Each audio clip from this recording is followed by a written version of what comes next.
ধর্মপুত্র যুধিষ্ঠির বললেন, প্রভু আজ আমাদের অবস্থাটা কি হলো জানেন? ওগো মরণ শরীরে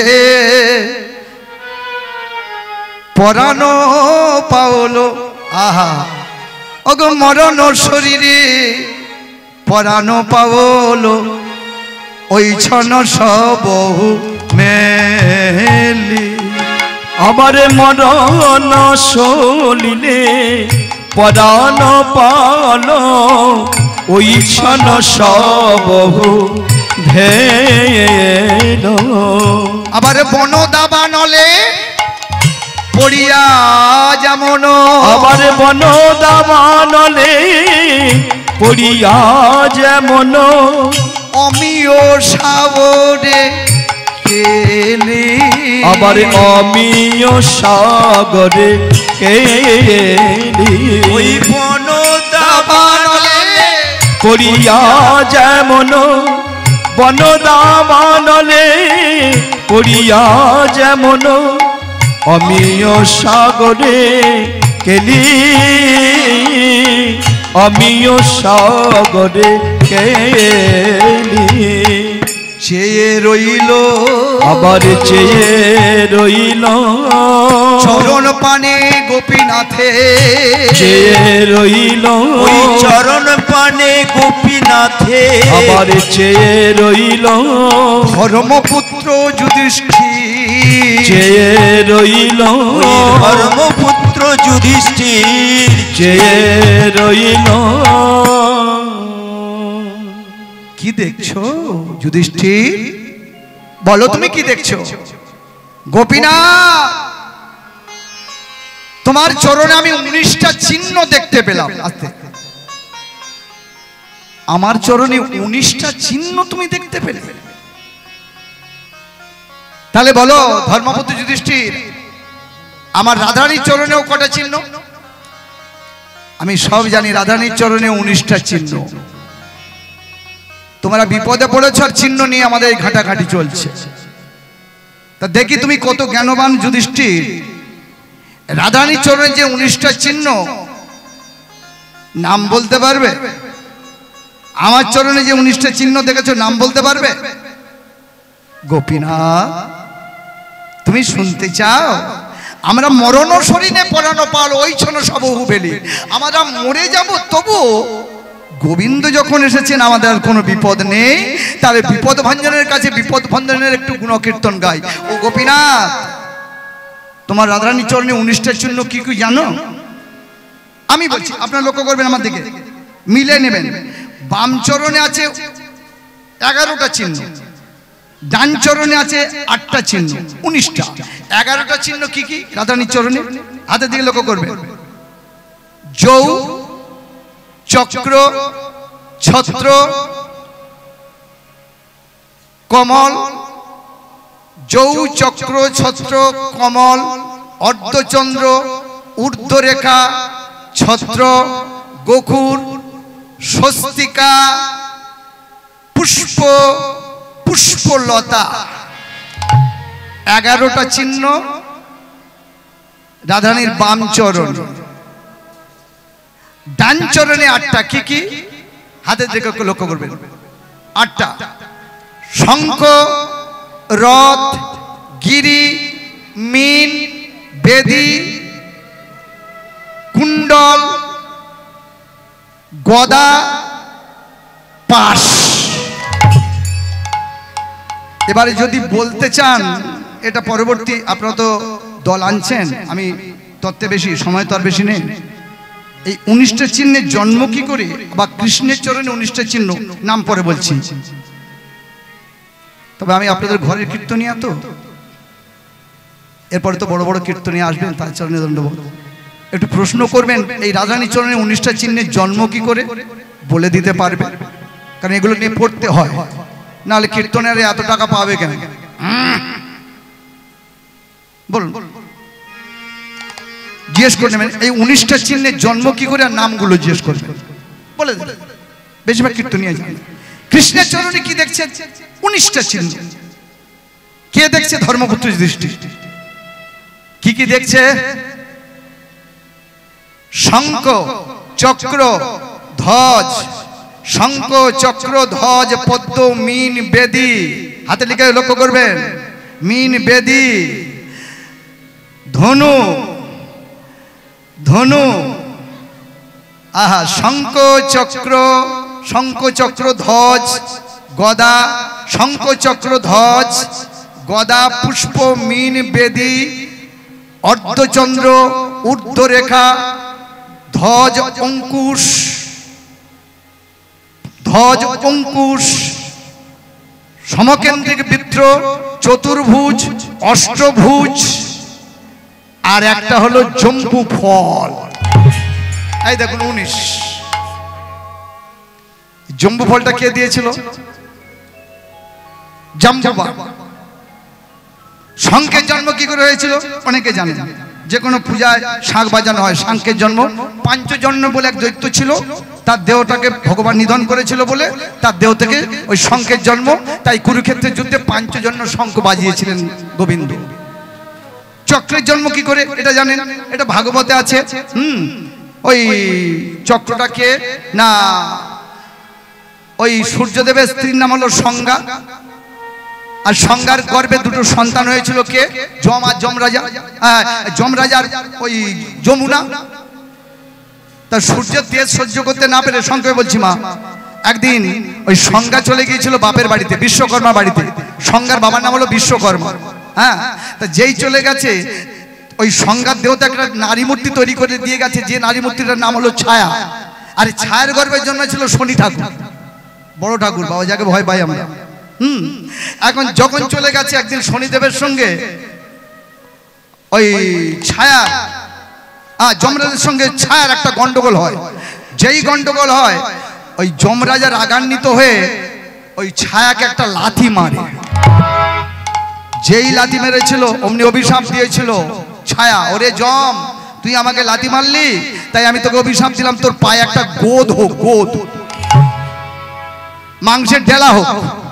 সেই জন্য মাকে যমরাজার এখনো শাস্ত্রে আছে, যমরাজার পায়ে একটা মাংসের ডেলা হয়েছিল ওই ছায়ার অভিশাপ। যাই হোক, এখন যেই অভিশাপটা লেগে গেল, সূর্যদেব চিন্তা করছে, আমার স্ত্রী সংজ্ঞার অভিশাপ সন্তানের লেগে গেল, তাহলে মনে হয় এটা আমার সন্তান নয়, দেখতে হবে। ধ্যান করে দেখলেন, আমি যার সঙ্গে সংসার করছি এটা ছায়া, তাহলে আমার স্ত্রী কোথায়? সংজ্ঞা। সোজা শ্বশুর বাড়ি।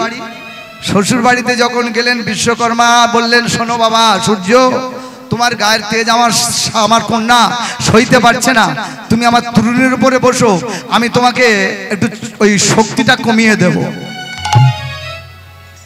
তরুণের উপরে বসে যেই শক্তিটা কমিয়ে দিল, দ্বাদশটা টুকরো হলো। ওই জন্য শাস্ত্রে বলে, দ্বাদশ সূর্য যদি আকাশে ওঠে তাহলে পৃথিবী ধ্বংস হয়ে যাবে। আর সূর্যের দেহের যে টুকরো টুকরো কণা পড়েছিল মাটিতে, তার থেকে হয়েছিল চক্র, যে চক্রকে নারায়ণ হাতে নিয়েছিলেন। শঙ্খ চক্র গদা, গদাকার, গদাসুরের থেকে এইরকম এক একটা বলতে গেলে মাগোর সময় চলে যাবে। এই গোখুর কেন নিয়েছিল? গোখুর মানে কেন? কৃষ্ণ পায়ে গোখুর কেন নিয়েছিল এটা অনেকে হয়তো জানেন। যদি না জানেন, আপনারা বনপর্বে, ওই বনপর্বে, মহাভারতের বনপর্বে একটু পেয়ে যাবেন। কি পাবেন না, দেখবেন ওই ঘোড়ার গরু একই জাতি, তাহলে ঘোড়ার খুর কিন্তু দুটো ভাগ নয়, চেলা নয়, কিন্তু গরুর খুর দুটো চেলা কেন? গোখুর একই যখন জাতি, দুজনের খুর তো চেলা হবে কেন, হলো কেন? এরই একটা কাহিনী আছে, যেটা আপনারা মহাভারতের বনপর্বে পেয়ে যাবেন। যাকে আর বেশি বলা যাবে না। তাহলে কৃষ্ণের 19টা চিহ্ন দেখলো, আর কৃষ্ণ যখন জিজ্ঞাসা করলো রাধারানীর কটা চিহ্ন, 19টা চিহ্ন বলে দিল। কিন্তু আমার কি করলেন ধর্মপুত্র যুধিষ্ঠির? কৃষ্ণের চরণে এবার প্রণাম করতে লাগলেন। যেই প্রণাম করলেন, কাঁসাটাকে বন্ধ করুন, কাঁসাটা বন্ধ করুন, শাঁখ বাজান, কাঁসাটাকে বন্ধ করে শাঁখ বাজান।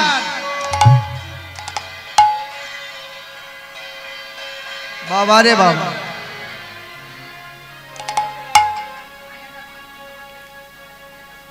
ধর্মপুত্র যুধিষ্ঠির বললেন, হে প্রভু, আমরা বড় বিপদে পড়েছি। কি বিপদ? না 10,000 শিষ্য নিয়ে মহামণি দুর্বাসা এসেছেন আমাদের কাছে এই গভীর রাত্রে সেবা পাবে বলে। এখন বলুন আমরা কি করব? আমরা নিরুপায়। ভগবান কৃষ্ণ বললেন 10,000 শিষ্য নিয়ে দুর্বাসা কোথায় গেছে? স্নান করতে। ও দ্রৌপদী প্রাণনাথ, তোমার কি সেবা হয়ে গেছে? হ্যাঁ প্রাণনাথ। সূর্যদত্ত হাড়ি কি খালি? হ্যাঁ। আচ্ছা দ্রৌপদী, বলো প্রাণনাথ, খুঁজে দেখো তো কি একটু যদি অন্ন থাকে আমায় হাতে দাও। লজ্জায় পড়ে গেলেন দ্রৌপদী। বলছি আমার এটো, আমি যে এটো করে ফেলেছি। যাই হোক না কেন, সূর্যদত্ত হাড়ি থেকে যদি একটু এক কণা শাক, এক কণা অন্ন যদি পাও আমায় দাও। দ্রৌপদী বড় লজ্জায় পড়ে গেলেন, কি করা যায়? কিন্তু আমার পঞ্চস্বামীকে বাঁচাতে হবে। তাই কুঁড়ে ঘরের মধ্যে গিয়ে, পাতার কুঁড়ে ঘরের মধ্যে গিয়ে দ্রৌপদী দেখলেন সূর্যদত্তা হাড়িতে এক কণা শাক পড়ে আছে, এক কণা অন্ন পড়ে আছে। কেমন করে আমি গোবিন্দের করে অর্পণ করব? দুঃখিত আমার পাঞ্চালী যজ্ঞশ্রী দ্রৌপদী সেই শাক অন্ন নিয়ে ধীর পদক্ষেপে গোপীনাথের কাছে এসে বলছে, গোপীনাথ, যার মুখে মাতা যশোমতী ক্ষীর স্বর নবনী দিতে ভয় পায়, যার মুখে দশভুজা 10 করে নবনী দিতে ভয় পায়, যার মুখে ভক্তরা প্রসাদ দিতে ভয় পায়, সেই গোবিন্দের বদলে আমি আমার এটো অন্ন আমি কেমন করে এই শাকান্ন তুলে দেব বলো গোপীনাথ? নয়নের জলে দ্রৌপদী যখন কাঁদছে,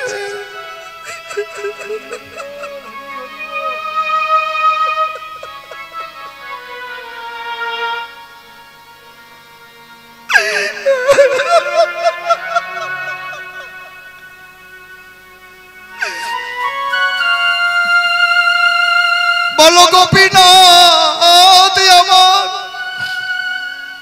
আমি কেমন করে তোমার করে তুলে দেব? দ্রৌপদীর নয়নের জলে বক্ষ ভেসে যায়। কাঁদতে কাঁদতে যখন আমার গোবিন্দের করে তুলে দিলেন, আমার গোবিন্দের যেন কতদিন খাওয়া হয় নাই, সেই আর শাক অন্ন নিয়ে নিজের বদনে দিল। বদনে দেওয়ার সঙ্গে সঙ্গে পঞ্চভ্রাতা কাঁদছে, দ্রৌপদীও কাঁদছে। হয় রে আমার গোপীনাথ আমার এটো অন্ন সেবা করল,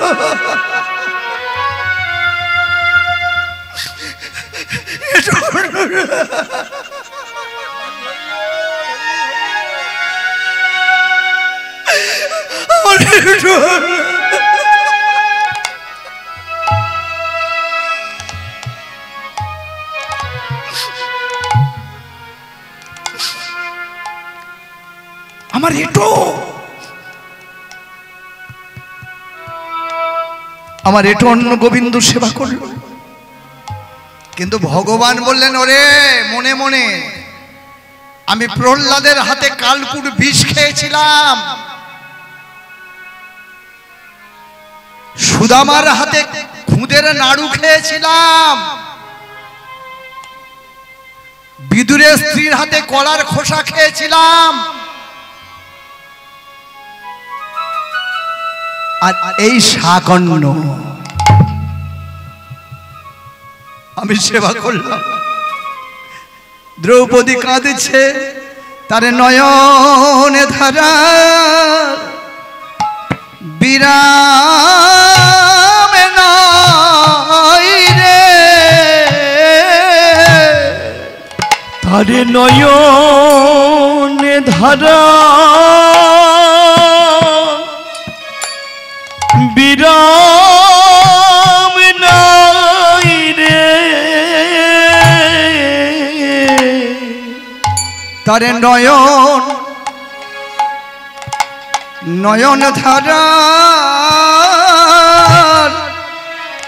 বিরাম নাই রে, তার নয়নে ধারা বিরাম নাই রে, সে যে কেঁদে কেঁদে কেঁদে কেঁদে আমার আকুল হলো, তার নয়নে ধারা বিরাম নাই রে, কেঁদে কেঁদে আকুল গলো, তার নয়নে ধারা বিরাম নাই রে। সেই শাক অন্ন খেয়ে গোবিন্দ বললেন কি করলেন জানেন?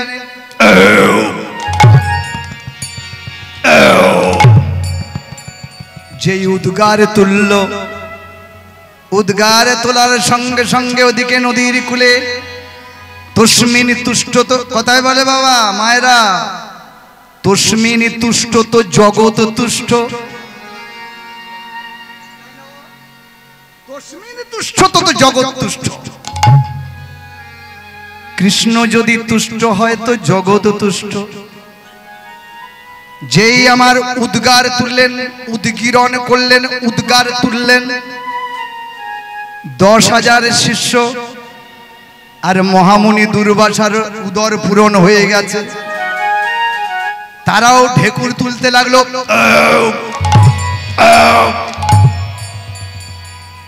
যখন এগুলো তুলতে লাগলো, উদ্গীরণ মানে উঠছে, এবার ভগবান কৃষ্ণ বললেন, ওহে বৃকোদর, তুমি একটা কাজ করো, যাও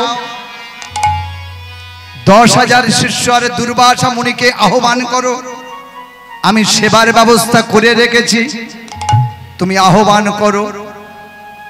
যেই বললেন আহ্বান করো, ওই কথা শুনে বৃকোদর মানে ভীমসেন বলছেন, ও প্রভু, হে মাধব, ও গো সখা, আমাদের তো কিছু জোগাড় নেই, তুমি কি করে বলতে পারলে যে সব জোগাড় আছে?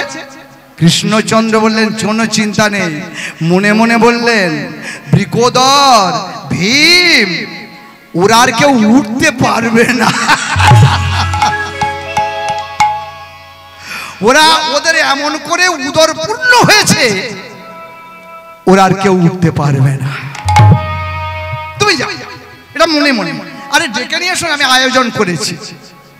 বৃকোদর তো বুঝতে পারলেন না ভীমসেন, সোজা গিয়ে, মহামুনি দুর্বাসা, হে দুর্বাসা মুনি, কে? আমি বৃকোদর। কি হয়েছে? আপনারা আসুন, আপনাদের সেবার ব্যবস্থা হয়ে গেছে। মহামুনি দুর্বাসা বললেন, ওহে বৃকোদর, আমরা আর কেউ উঠতে পারছি না, স্নান করে যেই একটু বালুকার উপরে বসেছি, আমাদের পেট ভরে গেছে, এমন ভরা ভরে গেছে যে পেট যেন ফেটে চৌচির হয়ে যাবে, আমরা আর কেউ উঠতে পারবো না। বৃকোদর, ফিরে যাও, আমরা সকাল হলে যাব। বৃকোদর এসে বললেন, হে মাধব, 10,000 শিষ্যগণকে নিয়ে মহামুনি দুর্বাসার আসবেন না।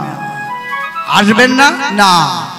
তাহলে ওরা যে সকালে আসবে।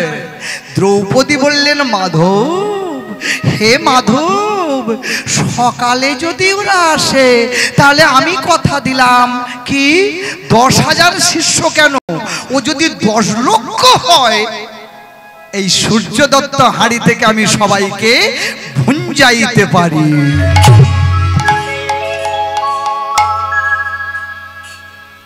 সময় বেশি নয়, ওই দেখুন দলের কত কি যন্ত্র আসছে।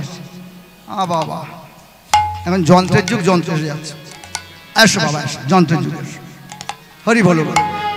তখনকার দিনে কীর্তন হতো, আমার গুরুদেব যখন কীর্তন করেছে মাইক ছিল না, আর আমিও যখন কীর্তন করতাম তখন ক্যাচার ঝোলাতো। আর এখন দেখুন সব দল দল আসছে। এইবারে হবে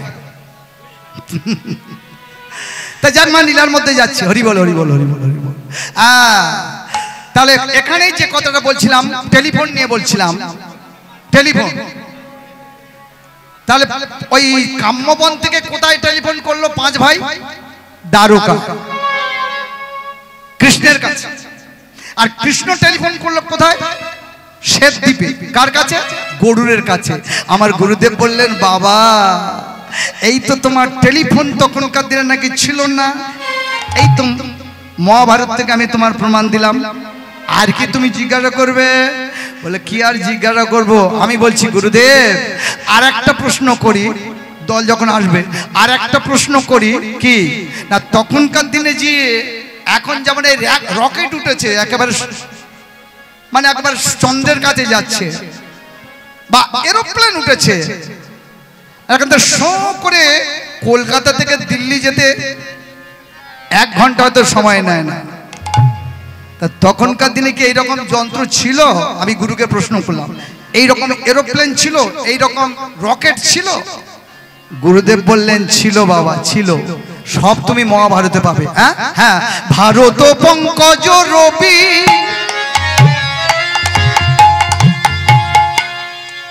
মহামুনি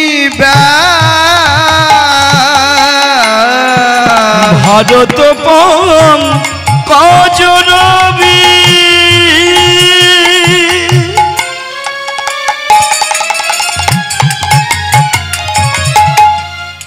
মহামুনি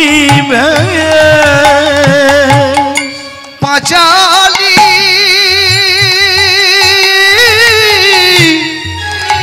প্রবন্ধে কইল আমার কাশীরামের দাস। পাঁচালী প্রবন্ধে কইল কাশীরাম দাস। সবই আমরা জানতে পারবো, সবই আমরা জানতে পারবো যদি গোবিন্দের কৃপা পাই। সবই আমরা জানতে পারবো যদি গোবিন্দের কৃপা পাই। ওই না সবই আমরা জানতে পারবো আমার গোবিন্দের কৃপা, ওই না সবই আমরা জানতে পারবো যদি গোবিন্দের কৃপা পাই। সবই আমরা জানতে পারবো আমার উলুধ্বনি আর হরি ওই সবই আমরা জানতে পারবো উলুধ্বনি আর হরিধ্বনি সবই আমরা ওই উলুধ্বনি গরিধ্বনি সবই আমরা জানতে পারবো। আজ সবই আমরা জানতে পারলাম। পাঁচালী প্রবন্ধে কইল কাশীরাম দাস কাশীরাম দাস।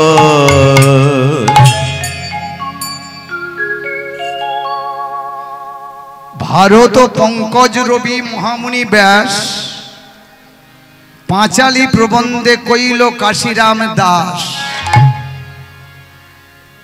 শুনে দেখো তখনকার দিনে এরোপ্লেন ছিল কিনা, গুরুদেব বলছেন। মহাভারত থেকে আমি বলবো, বলি শোনো। নিষাদ রাজ্যের রাজা কে ছিল? আস্তে। নিষাদ রাজ্যে রাজা ছিলেন নল রাজা।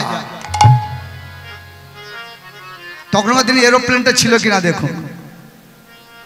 বিদর্ভ রাজ্যের রাজা ছিলেন ভীম রাজা।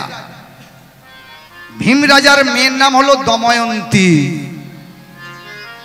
নিষাদ রাজ্যের রাজা নলের সঙ্গে হয় শুভ পরিণয়। বিবাহ হওয়ার পরে কিন্তু এই যে কলি রাজা, কলি রাজার কূট চক্রান্তে নলে রাজার একটা ভাই ছিল পুষ্পক, তার সঙ্গে পাশা খেলায় নল রাজা হেরে যায়।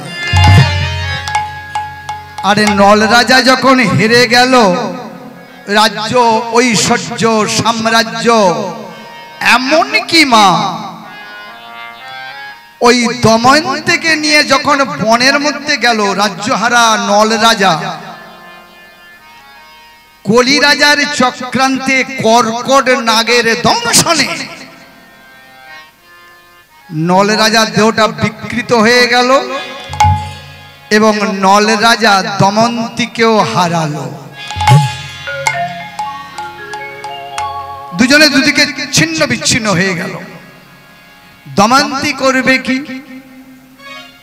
স্বামীকে তো খুঁজে পাচ্ছে না, তাই ওই বনের মধ্যে উদ্ভ্রান্ত পাগলের মতো ছুটতে ছুটতে বিদর্ভ রাজ্যে, মানে বাবা ভীম রাজা রাজত্বে এসে বাবার পায়েতে ভুলুণ্ঠিত হয়ে পড়েছে। কে রে, কে কে?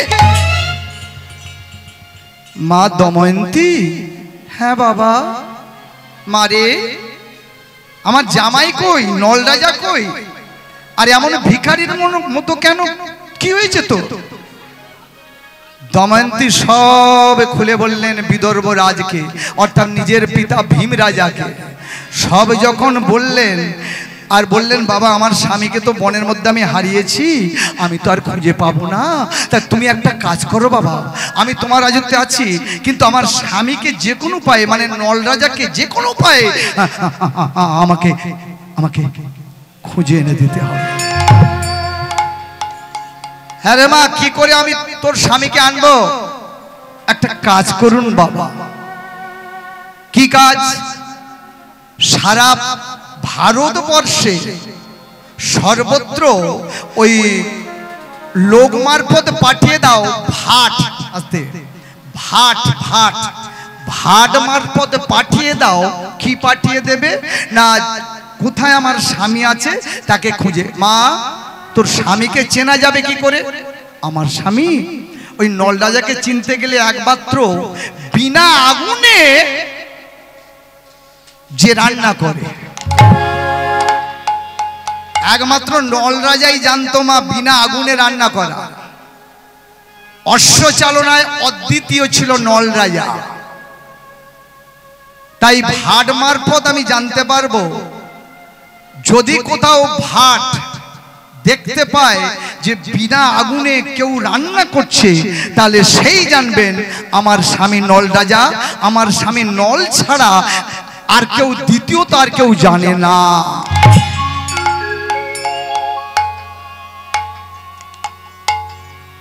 ওই আমার স্বামী দেবতা। ভাটেরা এক একজন করে যাচ্ছে, এক এক রাজত্বে খুঁজছে, কিন্তু কোথাও খুঁজে পাচ্ছে না। এদিকে নল রাজা রাজ্যহারা হয়ে এসে কোথায় উঠল? অযোধ্যায়। মা, অযোধ্যায় তখনকার দিনে রাজা ছিলেন ঋতুপর্ণ রাজা। ঋতুপর্ণ কেন নাম হয়েছিল এটা একটু বলি। মানে এই রাজা যদি একটা গাছের দিকে তাকায়, ওই গাছের কত পাতা আছে ঠিক বলে দেবে এক নিমেষে। তাই তার নাম হয়েছিল ঋতুপর্ণ। পর্ণ মানে পাতা। এখন এই অযোধ্যায় ঋতুপর্ণ রাজার আশ্রয়ে নল এসে উঠল কোথায়? রাজা ভিখারি হয়ে কোথায় উঠল না, ওই ঘোড়াশালায়। ছদ্মবেশী নল ঘোড়াশালায় চাকরের বেশ ধরেছে মা, যার নাম হলো বাহুক। বাহুক বাহুক। কিন্তু বাহুক হলে কি হবে? দিবারাত্রই ওই ঘোড়াশালায়, অশ্বশালায় অবিরাম ডাকে। কি বলে গায়? অবিরাম ডাকে, অবিরাম গায়, কৃষ্ণা কৃষ্ণ বলে মুখে, কৃষ্ণ কৃষ্ণ বলে মুখে, কৃষ্ণ কৃষ্ণ বলে মুখে, কৃষ্ণ কৃষ্ণ বলে মুখে, ভজ রাধা কৃষ্ণ গোপাল কৃষ্ণ কৃষ্ণ কৃষ্ণ বলে মুখে, ভজ রাধা কৃষ্ণ গোপাল কৃষ্ণ কৃষ্ণ কৃষ্ণ বলে মুখে, নামে বুক ভরে যায় অভাব মিটা, হরি নামে বুক ভরে যায় অভাব মিটায়, হরি নামে বুক ভরে যায় অভাব মিটা, হরি নামে বুক ভরে যায় অভাব মিটায়, স্বভাবে জাগায় মহা সুখে, তোমরা কৃষ্ণ কৃষ্ণ বলো মুখে, তোমরা কৃষ্ণ কৃষ্ণ বলো মুখে, হরিব হরিব হরিব হরিব হরিব হরিব হরিব হরিব হরিব হরিব হরিব, নিতাই গৌর হরি হরি বল।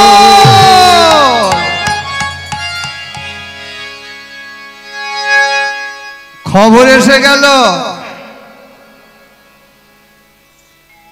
কোথায় খবর এলো মা? ওই ঋতুপর্ণ রাজার বাড়িতে একটা ভাট এসে দাঁড়িয়েছে, ব্রাহ্মণ। যে ব্রাহ্মণটার নাম হলো সুদাস।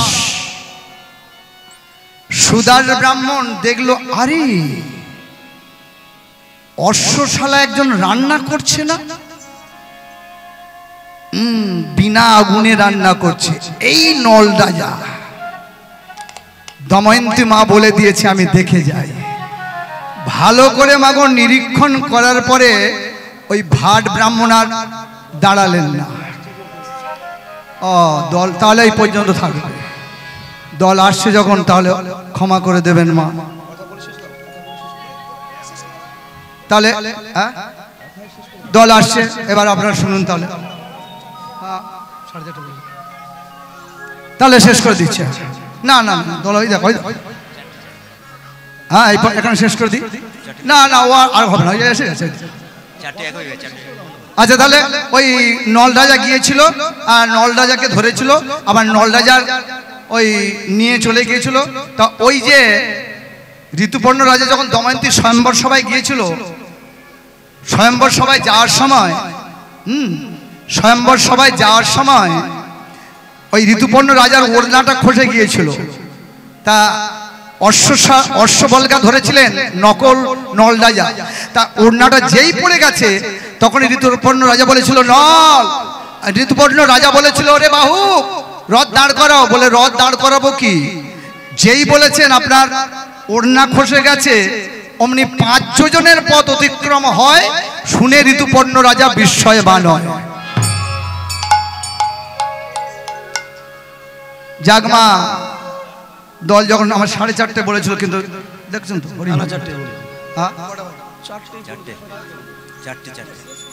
যাই হোক আপনারা এবার বড় বড় দল কীর্তন শুনুন, আমার তাকে ক্ষমা করে দিন। আমি আর পাড়াটা শেষ করতে পারলাম না, 4:30 মধ্যে শেষ হয়ে যেত। যাই হোক এই পর্যন্ত রইল। তাহলে এখানে আর ওদিকে সে লীলাটাও পড়ে রইল। হরিবল ক্ষমা করে দেবেন। জয়ন্তাই জয়ন্তাই জয়ন্তাই। মন্দিরের দরজা কেন ঘুরে যেত, এগুলো অসম্পূর্ণ রইল। এবার এখান থেকে আমি আপনাদের চরণ ধুলি পাওয়ার জন্য রঘুনাথপুরেও কীর্তন আছে, আপনাদের মতো ভক্তের চরণ ধুলি পাবো। জয় তাই এখানে তাহলে ভক্ত আর আপনাদের মতো ভক্ত আরে ভগবানের মিলন রহিল, আজ ভক্ত আরে ভগবানের মিলন রহিল, ভক্ত আরে ভগবানের মিলন রহিল, ওই ভক্ত আরে ভগবানের মিলন রহিল। প্রেমানন্দে সবাই মিলে হরি হরি বলো, সবাই মিলে হরি হরি, ওই প্রেমানন্দে সবাই মিলে হরি হরি বলো, প্রেমানন্দে সবাই মিলে হরি হরি বল, হরি বল হরি বল হরি বল হরি বল, হরি বল হরি বল হরি বল হরি বল। চৌদিকে বৈষ্ণব মেলি করে দিয়া করো তালি, চৌদিকে বৈষ্ণব মেলি করে দিয়া করতালি, চৌদিকে বৈষ্ণব মেলি করে দিয়া করো তালি, চৌদিকে বৈষ্ণব মেলি করে দিয়া সবাই করতালি, হরি হরি হরি হরি বলে, সবাই হরি হরি হরি হরি বলে, হরি হরি হরি হরি বলে, সবাই হরি হরি হরি হরি বলে, হরি বল হরি বল হরি বল হরি বল, হরি বল হরি ওই বল উঠেছে আনন্দ বলে, হরি বল হরি বল বল, যুগের আগে বলে, বলে হরি বল হরি ও বল নাই রে আনন্দ বলে, বলে, হরি বল হরি হরি বল বল হরি বল হরি বল, হরি বল হরি বল হরি বল হরি